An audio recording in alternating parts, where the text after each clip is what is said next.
The engineers wore masks. The men holding the drills did not. That is the whole story of the Hawk's Nest Tunnel. Everything after it is just paperwork. When the managers and inspectors for Union Carbide and Carbon walked into that tunnel in 1930, they came prepared. Respirators, dust masks. They knew precisely what was hanging in the white air, because knowing things was their job.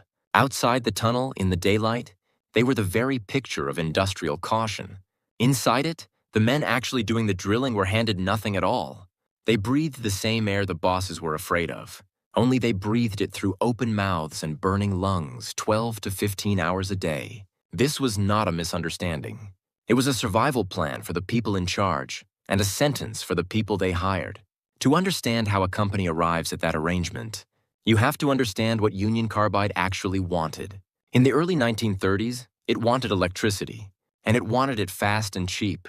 So it created a subsidiary with a reassuring name, the New Kanawha Power Company, and set it loose on a stretch of West Virginia near Gauley Bridge. The plan read like a civics textbook. Divert the New River through a 3-mile tunnel bored under Gauley Mountain, send the water to a power plant downstream, and use that power to run the company's metalworks at Alloy. A contractor, Reinhardt and Dennis, was hired and handed a punishing deadline. The clock, from the very first day, mattered more than anything else that happened down in that hole. Then the mountain offered the company a deal. Gauley Mountain was not ordinary rock. It was sandstone laced with crystalline silica, in places 90 to 99% pure. To a doctor, that is a hazard, with a long and well-documented history of killing people. To Union Carbide, it was a windfall. Pure silica is worth money. It goes into glass, and it goes into the smelting the company was about to do at Alloy. So the company sat down with the mountain and made a bargain. It changed the design. In the silica-rich stretches, it widened the bore from roughly 32 feet to 46 feet, not to move more water, but to scrape out more of the white gold while it was down there. By the time the job was finished, around 300,000 tons of silica had been hauled out of that tunnel and trucked straight to the company's furnaces. Here's the part that turns a tragedy into a calculation. Some of the blueprints showing the widened bore are dated about a month before drilling even reached those sections, before anyone could pretend to be surprised by what they found.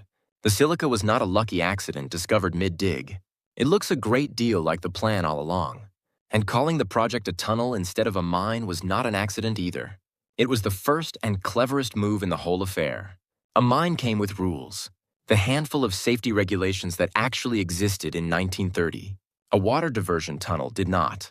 With one choice of vocabulary, Union Carbide and Reinhardt and Dennis excused themselves from ventilation requirements, from dust control, from the basic obligation not to suffocate the people they were paying. The same rock that was making the company rich was the rock that was about to turn its workers' lungs to stone, and the legal difference between those two facts came down to a single word on a permit. The men who would pay for that word were products of the Depression. Work was scarce, desperation was not, and Union Carbide knew it. Of the roughly 3,000 men on the project, about 3/4 were black, many of them migrants who had come north out of the Deep South chasing a wage. They were given the dirtiest, deadliest work in the operation, and they were given it on the company's terms. White workers were often paid in cash. Black workers were frequently paid in company scrip, good only at the company store, which is a polite way of saying their pay could be spent in exactly one place, at prices the company set. The camps were segregated. They were policed by men the workers called shack rousters, who carried pistols and blackjacks, and made sure the sick kept walking toward the tunnel instead of away from it. Inside the mountain, the air did the rest. To save time and to keep the precious silica intact, the contractor used dry drilling. Wet drilling, where water is run over the bit to hold the dust down, was the known safer method, and it was slower. On a job racing a deadline, slower is the only sin that counts. So the men drilled dry, and the tunnel filled with a fog of silica. So dense they could not see an electric light from 10 feet away. They came out at the end of a shift coated head to toe in white powder, looking like flour-dusted ghosts. The locals had a name for the place. They called it the Town of the Living Dead, and they did not mean it as a turn of phrase. What made Hawk's Nest different from an ordinary dusty worksite was the purity. In a granite shed, the silica content of the dust might run 15%. In the samples later pulled from Hawk's Nest, it ran over 99. Silicosis was usually a slow disease, the kind that takes years to scar a lung shut. At this concentration, it stopped being slow. Men began sickening in weeks. By the company's own later accounting, around 60% of the workers could no longer work after 2 months, and 80% were disabled after 6. The company met the coughing with a vocabulary problem, which it solved by inventing words. Silicosis was a recognized industrial disease with a recognized cause, so the company doctors did not use it. They diagnosed tunnelitis, a condition that exists nowhere in medicine, except in the mouths of men on Union Carbide's payroll. They called it pneumonia. They called it tuberculosis. They told the men to walk it off. A worker too weak to swing a drill was not given leave or care. He was driven out of the camp, and sometimes driven back into the tunnel at gunpoint by sheriff's deputies who had quietly become the company's enforcers. The dying came fast, and it came in numbers. By 1931, men were collapsing in the tunnel and being carried out, and the hillsides above Golly Bridge, filled with workers who were no longer working, sitting in the open and waiting for their breath to give out. As they died, the company faced what it seems to have regarded as a logistical inconvenience, the question of where to put them. The local white cemeteries would not take the black workers, so an undertaker was paid to make the problem disappear, burying the dead in secret, often after dark, in an open field on a farm belonging to a local woman named Martha White. The graves were unmarked. In some cases, more than one man went into the same hole. The records were conveniently lost, and families back in the South were left to wonder, for the rest of their lives, why a son or a husband simply never came home. On the 19th of August, 1931, the tunnel was declared practically finished, roughly twice as fast as the original schedule had called for. Reinhardt and Dennis had built a far bigger tunnel than they were hired for. In the same 2 years, with no record, they were paid $1 more for it. The men had simply drilled faster in worse air for the same wage, so that Union Carbide could carry off a mineral. Most of them never knew they were mining, and the company celebrated. There was a lavish dinner of barbecued mutton, pork, and roast ox, an orchestra dancing at the Lover's Leap Clubhouse, and the governor of West Virginia on hand to toast the achievement. A few miles away on the hillsides, the men who had actually dug the thing were coughing up the inside of their own lungs. Both events were true at the same moment. Only one of them got a band. By 1936, the bodies had become too numerous to keep buried, in every sense. A subcommittee of the House Committee on Labor convened to look into what had happened at Golly Bridge. The companies responded to a federal investigation into mass death with the corporate equivalent of a shrug. They refused to send witnesses, and the committee, as it turned out, had no power to compel anyone to come. One company man's remembered summary of the affair has outlived nearly everyone involved. He said he knew they were going to kill the workers.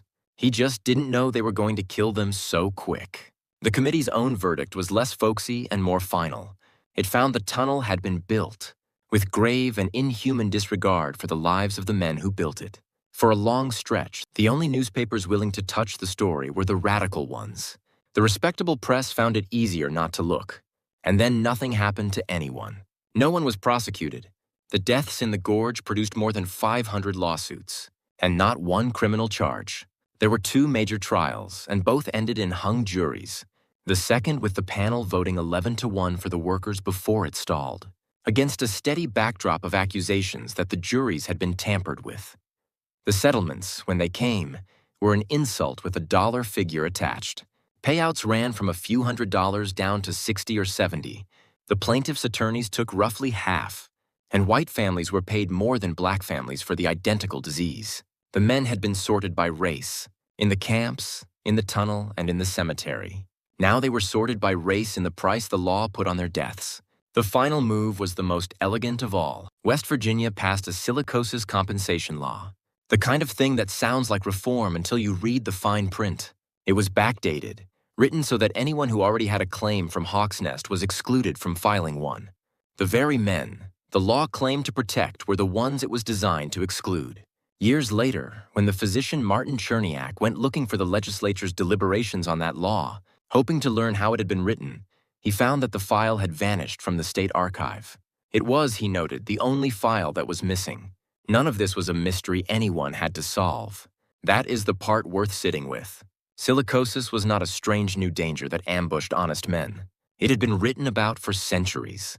The physician Bernardino Ramazzini described grit in the lungs of stoneworkers back in 1700. It was a known killer in the granite sheds of Vermont. South Africa had already required wet drilling in its mines years before the first shovel went into Gauley Mountain. The link between airborne silica and a slow death was so thoroughly established that the only way to be unaware of it in 1930 was to make being unaware of it a company policy. So strip away the euphemisms and look at the choices. It was a choice to drill dry instead of wet. It was a choice to widen the bore for profit while knowing exactly what the dust did to human tissue. It was a choice to hand the supervisors respirators and the workers nothing. Union Carbide had core samples of the mountain before a single man went underground. They knew the rock. They were engineers and doctors and professionals, which is to say they were precisely the people who could never honestly claim they didn't understand. That is why they wore the masks. The bosses never believed in tunnelitis. They never thought the white air was harmless. They protected their own lungs because they valued their own lungs. And they let the men breathe the rest because the silica was worth money. The schedule was worth keeping, and the workers were, on the company's ledger, the cheapest part of the entire operation. The story did not even end with the deaths. In 1972, the graves on Martha White's farm were dug up again to make room for a wider highway. The remains had broken down so badly that they were reburied in child-sized coffins. The commingled bones of grown men folded into boxes meant for children because progress needed the road. The men who were disposable in the tunnel were an inconvenience in death, moved aside one more time for the sake of infrastructure. The tunnel is still there. It still diverts the New River. It still makes power. Tourists stand at the scenic overlook in Hawks Nest State Park and photograph the gorge, mostly unaware that the mountain under their feet is the deadliest industrial site in American history. The dead were buried about as thoroughly as the story was, and both have had to be dug back up by people who refuse to let them stay gone. Poets like Muriel Rukeyser and the volunteers of the Hawks Nest Names Project, who have spent years pulling names out of records the company was content to let rot. Dewey Flack. Shirley Jones, 18 years old, names the company never bothered to keep. So here is the question the masks leave behind. If a company knows the air is lethal enough to cover its managers' faces and hands the men doing the actual work nothing at all, is that a workplace hazard? Or is it a quiet decision about which lungs are worth protecting and which ones are not? Tell me what you think that is, down in the comments.